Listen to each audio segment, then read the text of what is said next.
SIR এর প্রতিবাদে all out ঝাঁপিয়েছে Trinamool Congress. ইতিমধ্যেই ক্যাম্পেইন প্রচার জোরদার চলছে।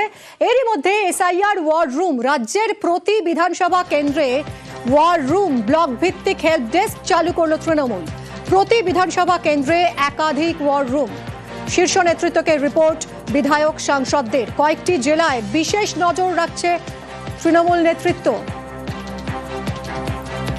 কথা বলবো, আবির রয়েছে সরাসরি। আবির, এই ওয়ার রুমের কাজ কি হবে?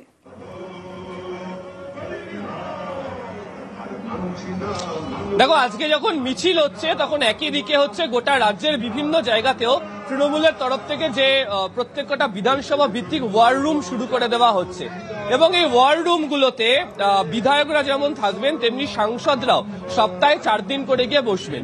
এই ওয়ার রুমে সদস্য করা হচ্ছে 15 জনকে, তার মধ্যে 2 জন আইটির কাজ করবেন। বাকিদের কাজ হচ্ছে যে সমস্ত বিএলও 2 রয়েছেন ওই বিধানসভা কেন্দ্রের মধ্যে তাদের প্রত্যেকের সঙ্গে যোগাযোগ রাখা। বিএলও 2রা বিএলওদের সাথে বাড়ি বাড়ি গিয়ে বিভিন্ন বাড়ি ভিত্তিক যে তথ্য পাচ্ছেন সেই তথ্যকে তৃণমূল কংগ্রেসের যে নিজস্ব অ্যাপ দিদির দুধ, সেই অ্যাপের মধ্যে দিয়ে আপডেট করে রাখবেন। অর্থাৎ কোথাও কোনো ধরনের কত সংখ্যক ভোটার রয়েছেন, কেউ কোথাও কোনো অসুবিধার মধ্যে পড়েছেন কিনা, তার সরাসরি যাবতীয় তথ্য এই বিধানসভা কেন্দ্রের এই ওয়ার রুমগুলোতে এসে পৌঁছতে শুরু করবে।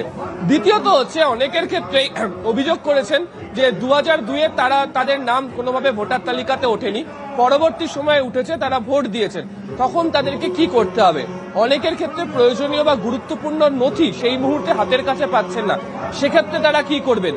এই যাবতীয় বিষয়গুলোকেও ব্যবস্থা করে দেওয়ার দায়িত্ব এই সংশ্লিষ্ট এলাকার যারা বিধায়করা রয়েছেন এবং তারা যে টিমটা সাজিয়েছেন তাদেরকে দায়িত্ব দেওয়া হয়েছে, তারা করবেন। রাজ্যের 294টা বিধানসভার মধ্যে সবকটাতে ওয়ার রুম থাকছে। একাধিক বিধানসভাতে একের বেশি ওয়ার রুম তৈরি করে দেওয়া হয়েছে।